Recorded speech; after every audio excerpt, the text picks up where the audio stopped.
Good morning, good afternoon, good night. Nah, who gives a fuck? Alright, so I had my little rant or rave or whatever about how adults suck yesterday. And, you know, life is about balance, finding balance, understanding that our sense of balance is always going to determine what we see in life. You know, we're like, oh, this shit is crooked, but actually we are crooked. So it's very important for us to be able to sense balance within ourselves. Um, in order to balance out me talking about how adults suck yesterday, let me give my opinion on how not to suck, you know. And the funny thing is like people think that you gotta show up differently as an adult for adults or for children or but basically everything is pretty much the same. Like you don't want to treat kids like shit, you don't want to treat adults like shit, and so first and foremost you don't want to treat yourself like shit. And if you can't show up for yourself, how are you going to show up ably for anybody else? Like right now, feel your jaws. I guess it's one jaw, but what? Feel both sides of your jaw. Feel your shoulders. Feel your hands, your back, your feet. You know, your Achilles tendons. You know, your Achilles tendons should be relaxed because tendons help transfer muscle throughout your body and preserving the elasticity of your tendons means less pressure on your muscles and bones. So your Achilles tendon is the largest tendon in your body. Probably good for that to be relaxed and bouncy, right? You know, so feel your face. Your face has a ton of muscles. It expresses how you feel. When you get embarrassed, your face, blood flushes your face immediately, you know, so get in tune with your body, you know. And we show up very full of tension, and then we want to teach kids. What are you going to teach kids except how to be full of tension and full of fear? Ultimately, the body mind is the same, it's one nervous system. Tension in your body is tension in your mind because they're the same fucking thing. You know, when you're stressed, what happens? Your heart starts beating faster, your jaw gets tight, your neck gets tight. You know, so there's always a physical reaction to a mental thing, and therefore, that's a dualistic way to look at these things, which isn't in itself bad because we break things up into categories to make them easier for us to understand. But when you don't understand foundationally that they are the same thing, two sides of the same coin, but they're the same coin, now you just introduce confusion. Okay, it's like if you forget that your thoughts are feelings, if you forget that your mind is your body, that tension in your body is tension in your mind, you know, based on the fact we have one nervous system and we have finite energy within that one nervous system, just like we have a, a limited amount of blood within our body, and the flow and circulation of blood to different parts of our body through the nervous system sends signals. You know, if you're overthinking, that means that you're sending more blood to your brain than your body, and your body might be negatively affected because of that. So we want to balance ourselves and really get out of our own way and to stop overthinking. Really, overthinking is underfeeling, ultimately. So we have a lot of underfeeling adults trying to tell kids how to be alive, To be alive is to feel, but they can't feel. They don't know how to feel. And then they wonder why kids, are fucked up. Yeah, so one big way that I would say how to not suck as an adult is listen. A lot of adults are shit listeners. you know, they always are talking over children, talking at them rather than with them. A lot of adults never ask kids questions. What happens when you never ask a kid a question and then when they speak, you end up speaking about something that they weren't really even talking about? They don't feel that. How can if someone in your relationship, whether adult or kid or whatever, they never asked you any questions, they were never curious about your perspective, how you saw things, how you felt, what you thought was right, what you felt was good, uh, how would that make you feel? It make you feel like this person doesn't give a fuck. And so a lot of parents, you know, they care about their kids' well-being, but they don't really give a fuck about their kids' opinions or feelings because they never ask them about it. And they never are actually curious. They never want to actually learn. Half the time when adults ask kids questions because they're like, oh, I already know the answer. And whenever they say, I'm just going to say what I have to say because I'm right, because I'm the adult. It's like you are trying to be a leader. You're trying to teach the kid.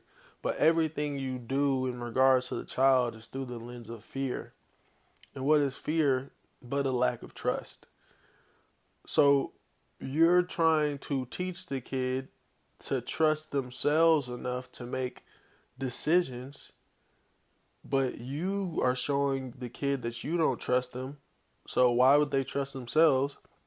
And it ultimately comes back to the fact that you don't trust yourself to raise the kid properly. So you relate to your child out of fear. And it all comes back down to energy. We are, us humans, despite what society would want to tell you, or despite the way that quote unquote civilized society has tried to divorce us from nature and human nature, trying to tell us that human nature is bad, selfish, greedy, blah, blah, all this stuff, in order for them to excuse their own fuckery. Humans are very sensitive beings, and people be like, oh, I'm not sensitive. Yeah, you are sensitive because sensitivity is baked into our nervous system. It is baked into us as humans. And, I will say it does seem like some certain cultures produce people that are less sensitive than others. But I think it has more to do with the society versus the actual human beings. And we have to honor that sensitivity. And instead of being afraid of feelings, be curious about them. You know what I'm saying? Listen to yourself. Because a lot of times people can't listen to themselves fully. So how could you really listen to someone else? You have all type of nervous energy reverberating all over inside your body and think you can show up in full for your child? Come on, bro. That shit don't even make no damn sense. And it's I, one thing I would say is like they say, you're not going to remember exactly what someone said, but you're going to remember how someone made you feel. And the only adult in my life that, actually, no, there's been like a couple, but the only consistent adult in my life, who I felt like really cared for me was my grandfather. And I felt that way because my grandpa would actually ask me questions and actually be interested in what I had to say. He would actually be interested in my perspective, you know? That didn't mean that he did not like disagree with things I said, or uh, say that he didn't believe or whatever, whatever. But me and my grandpa, who was much older than me, we would have actual conversations. I could tell that he actually respected me as a human being. And if you're leading, trying to lead your child, or trying to lead anybody through the lens of fear, through a lack of trust, can we really say that is any level of respect? Do you think someone's going to feel respect if you're always trying to control them out of your own fear? I personally don't think so. I personally think that it's a really idiotic way to go about trying to teach, trying to lead, because it's really just you trying to control the other person out of your own ego and out of your own ego's fear. Um, like, how often in conversations, instead of truly listening to the other person throughout their whole whatever they're talking about, we attach ourselves to one part of what they have said and then either cut them off and say it while they're still talking, or barely or not even listen to the rest of what they're saying just so we can say what we feel like we need to say and everything like that. Like, we're so arrogant.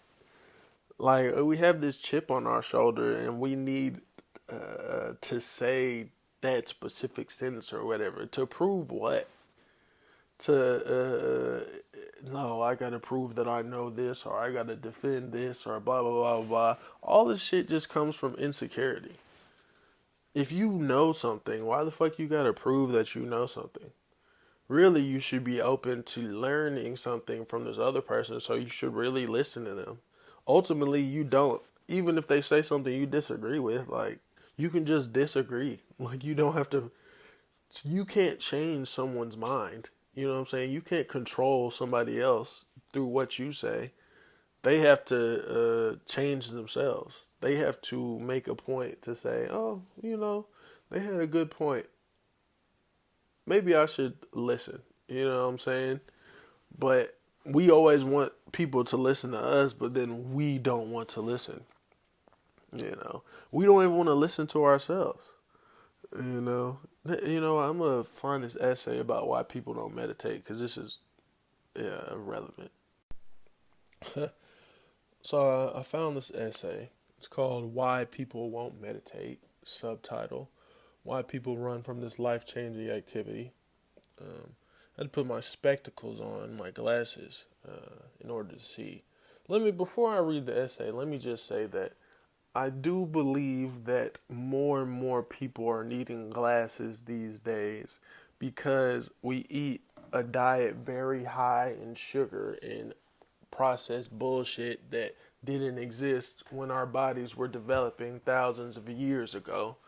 And so our arteries are getting clogged, and the arteries and veins and shit in your eye are very small and very delicate.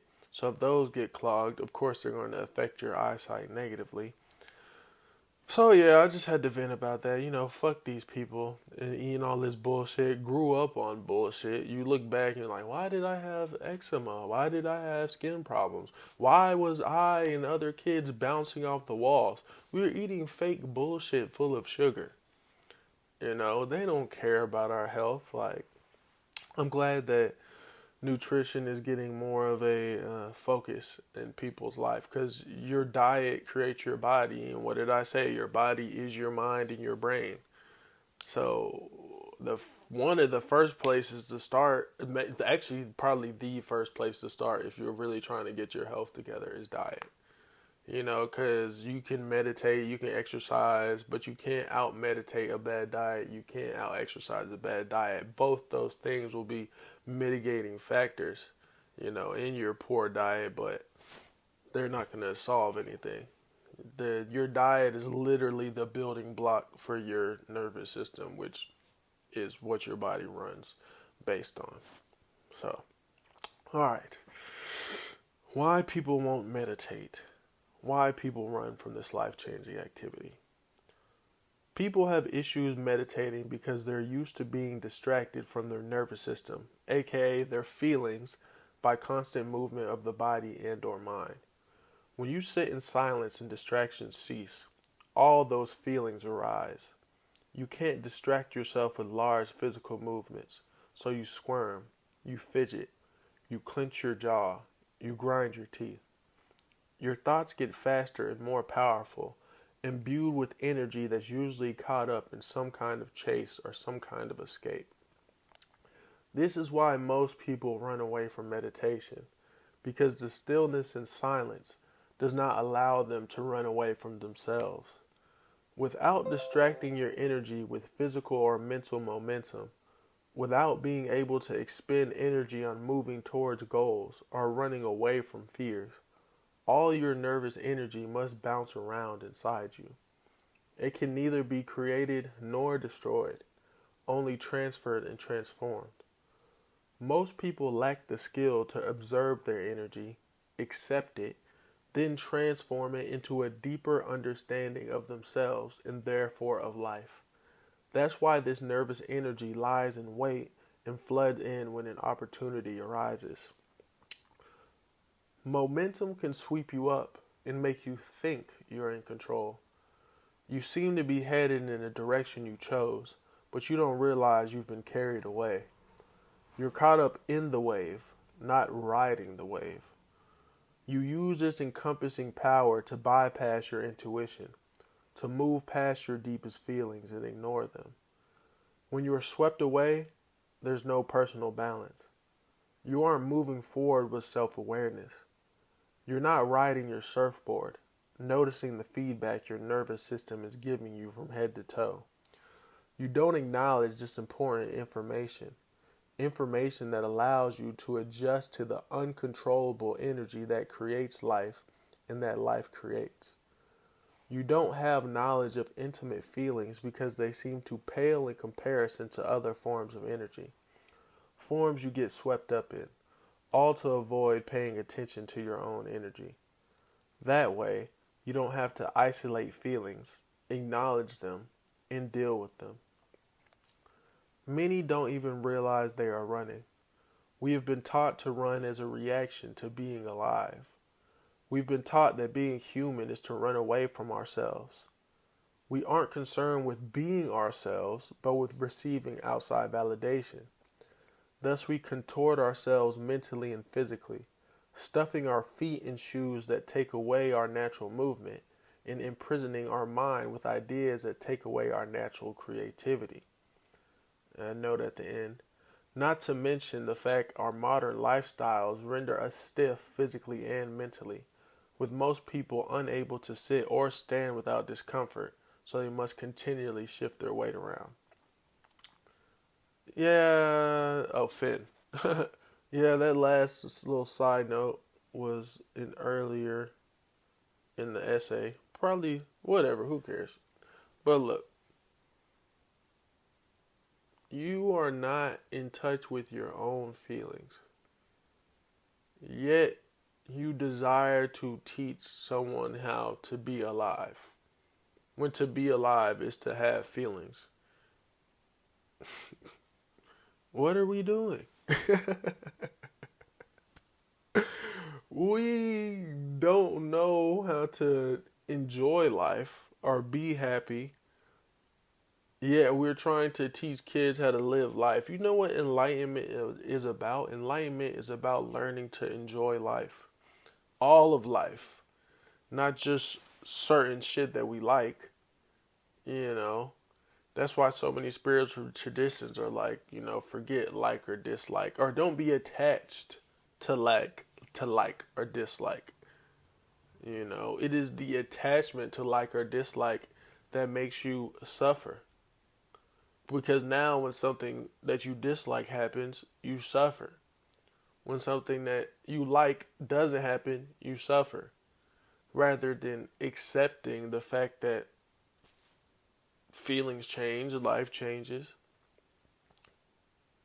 Instead of having inner state of balance that allows you to. What is balance? Like I love sports.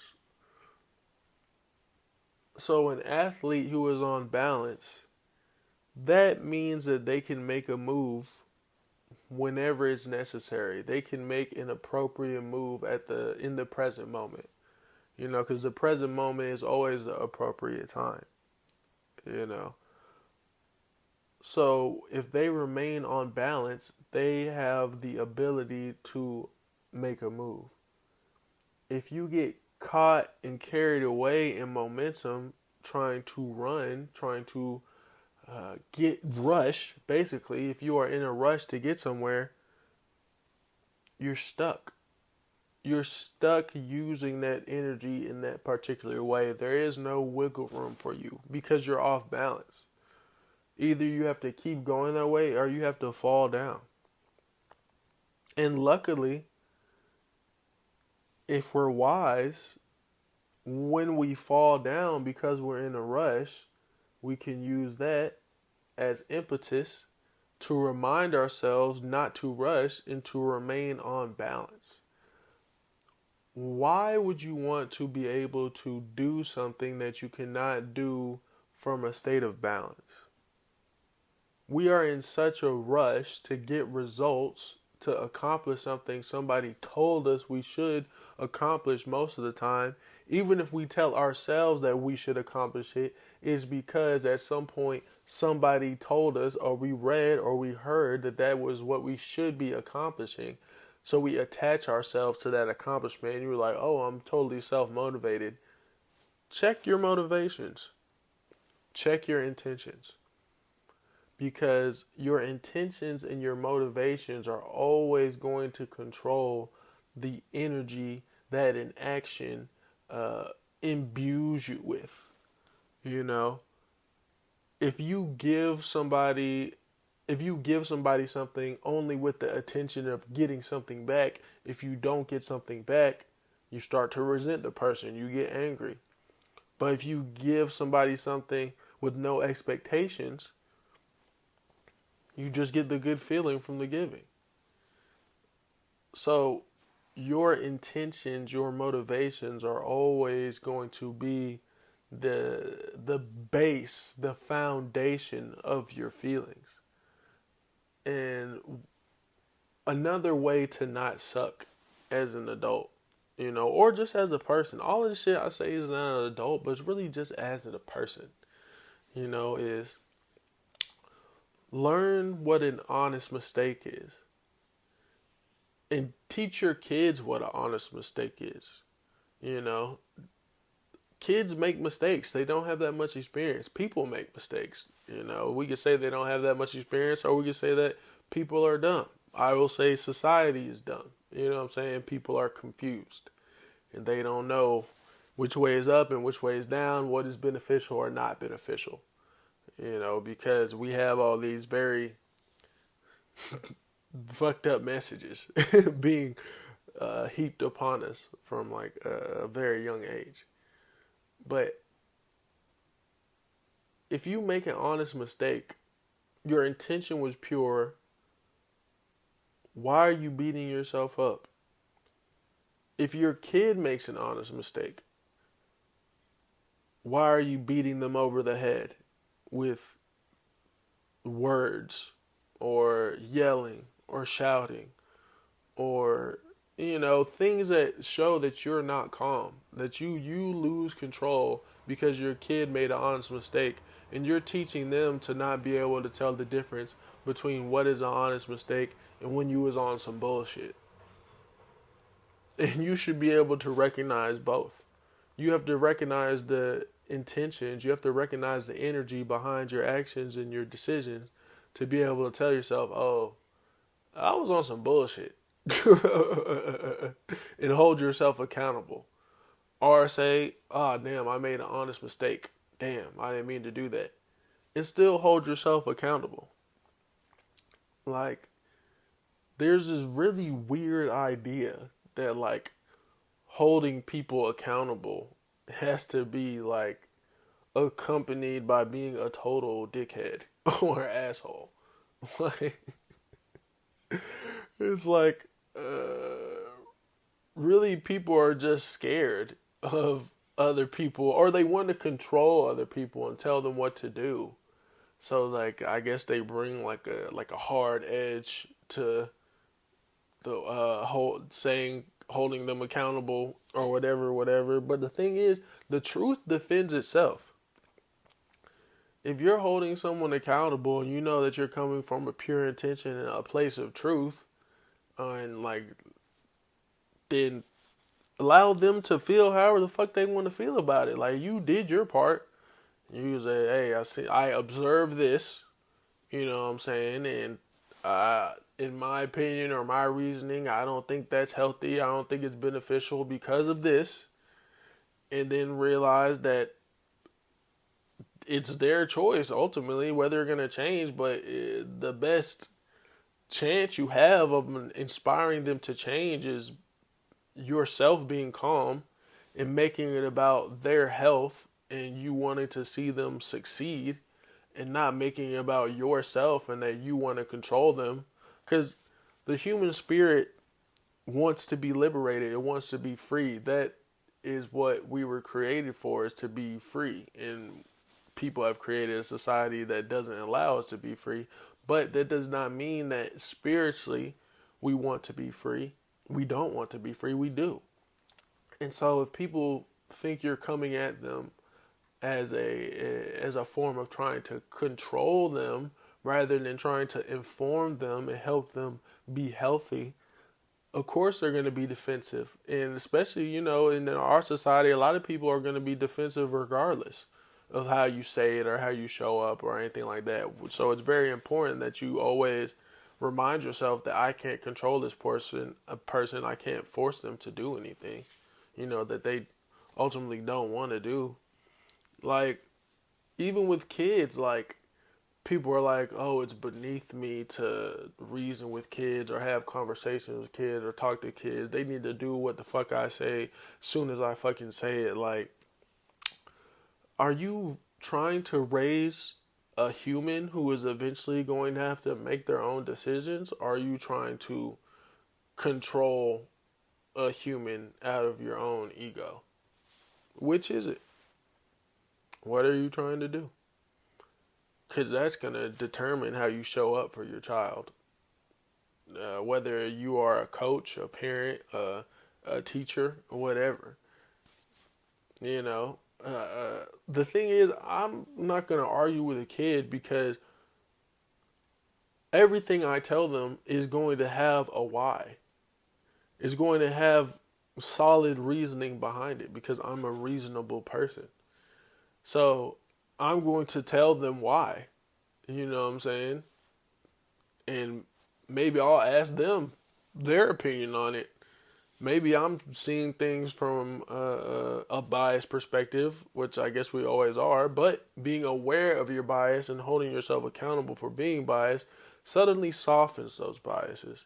It's like being aware of tension in your body suddenly softens the tension. Being aware of your breath, all of a sudden you start breathing a lot more healthier. You know what I'm saying? But, and I understand that there's a lot of fear in regards to dealing with children, but fear is not the state and the type of energy that helps you make the best decisions anyways. Like, we have this weird culture where it's like people feel like fear and beating themselves up and beating other people up and making other people afraid is a acceptable motivating factor if it gets results. No, it's not. Turns out you can get results from being aware. Turns out you can get results from being observant. Turns out you can get results in a whole lot of ways that doesn't require you to have a very tight asshole. Loosen your asshole. Loosen your neck. The Buddha, on his journey to become awakened, he forced himself to stay still through force. He held himself super tight, tensed his body, tensed his muscles, tensed his tongue to keep himself in one position. And he said by the end of his meditation, he was sweating up a storm. And he realized he was wasting his energy. Because ultimately life is not about holding on to things because everything is transient and we're going to die one day. Life is about letting go of tension. It's about letting go of things. The Toni Morrison said, in order to fly, you got to give up the shit that weighs you down. Enlightenment, literally lightening yourself, literally giving up attachments, literally giving up tension in your body. Right here, right now, in the present moment. Once you the Nikola Tesla said, once you start to look at the world in terms of energy, things will make a lot more sense. That's paraphrasing, but once you start to look at the world in terms of energy, things will begin to make a lot more sense. And you'll realize that energy travels the same way in basically every situation. It wants to travel unencumbered, flowing freely. It wants to harmonize with energy that is already present.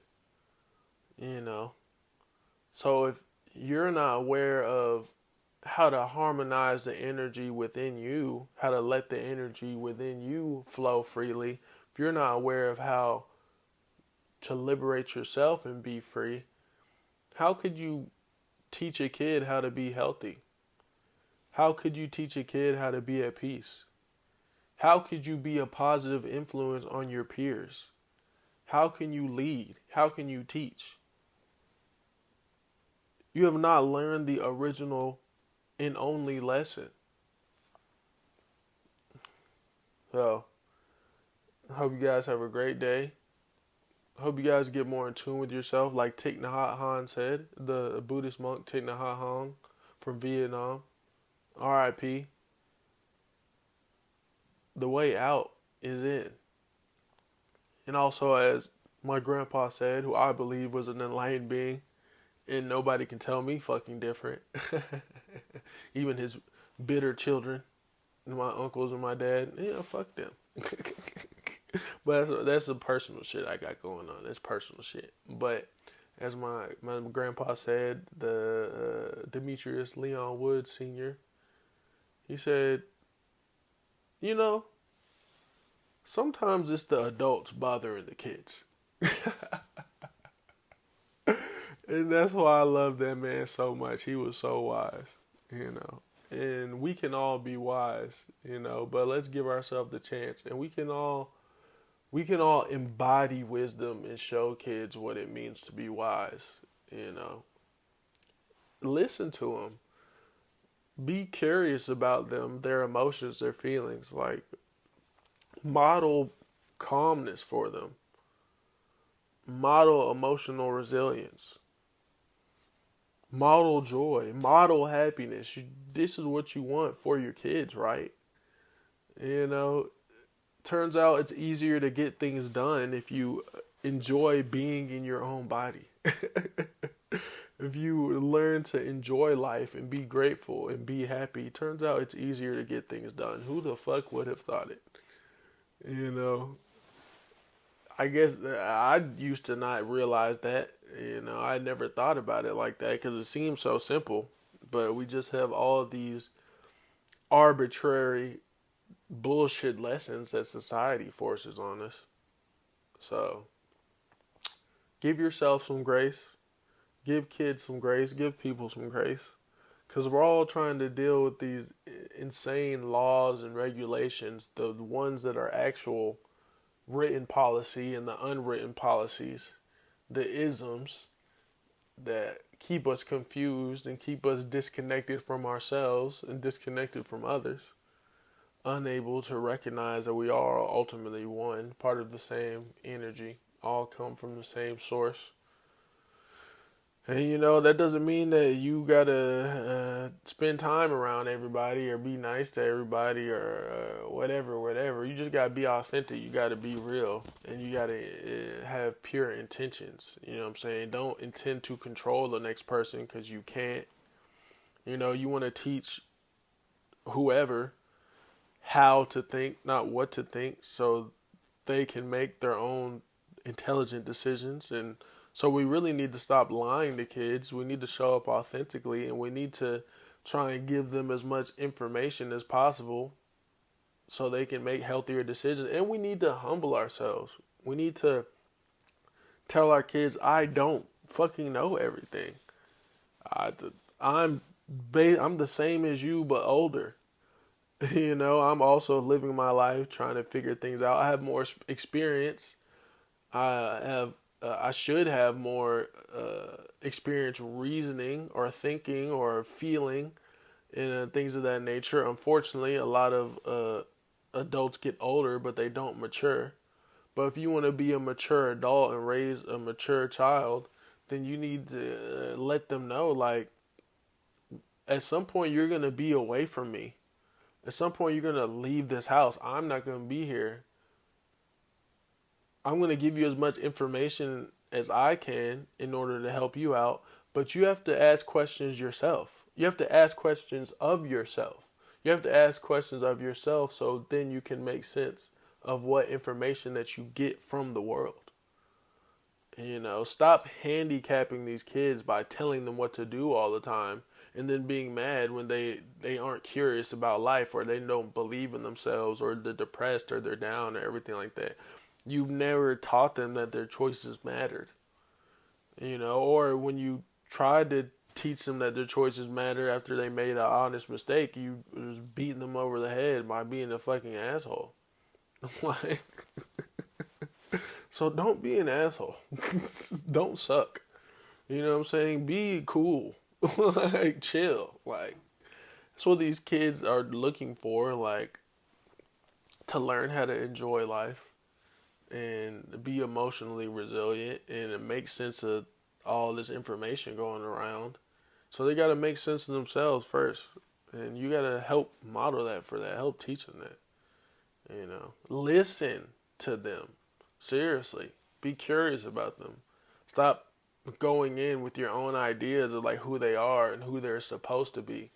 Like, you can't even get to know your kid for real or get to know these kids for real because they don't they stop trusting you because they try to show up as who they are, and then you always try to change them or force them to believe certain things or be a certain way rather than give them information and reasoning. It's just crazy, bro. Really just crazy.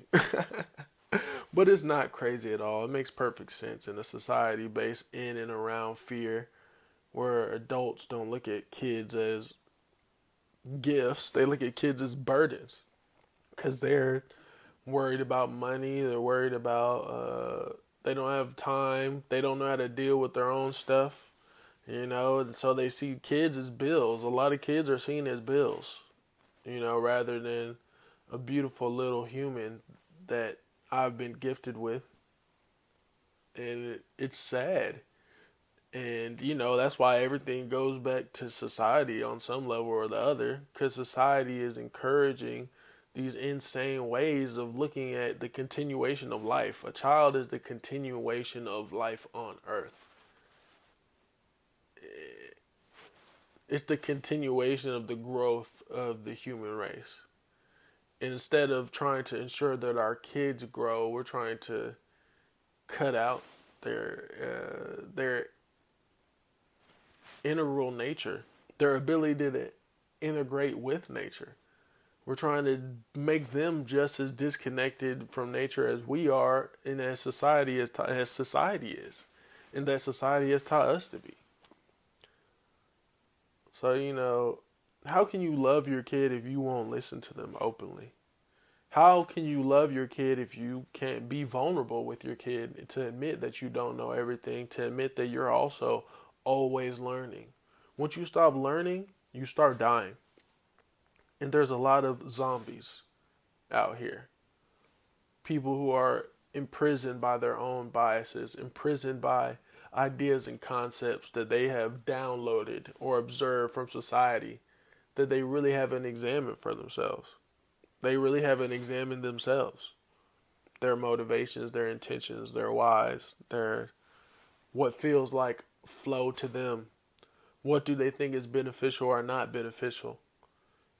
And realize these are personal things. You need to teach children how to have their own personal values and make them good values.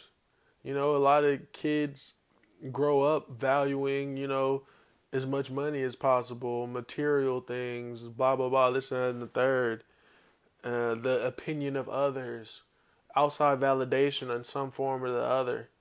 And then they wonder why they are having a midlife crisis or early life crisis, because they were taught to value bullshit. And the spirit always knows. The spirit knows it's bullshit, but you just try to convince yourself because you think everybody in society is right, or you think society is right. So you try to convince yourself that your intuition is wrong.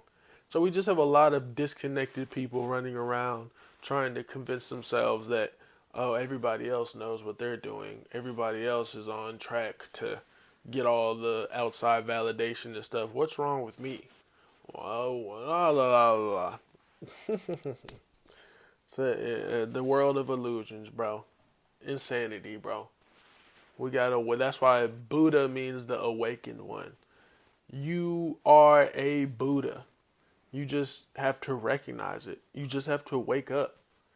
And this white supremacist bullshit of demonizing the word woke for when people are waking up from the fact that, man, yeah, society actually has a lot of rules and regulations and stuff that's fucked up, that is not based on any type of good moral values. It's based on using people and based on controlling people, and it's trickling down from our societal rules to people, to kids, to everybody. It's affecting nature. It's affecting everything. It's affecting the flow of energy throughout this universe. And it's that simple, but it's like humans think they're so smart, making things more complex than they have to be.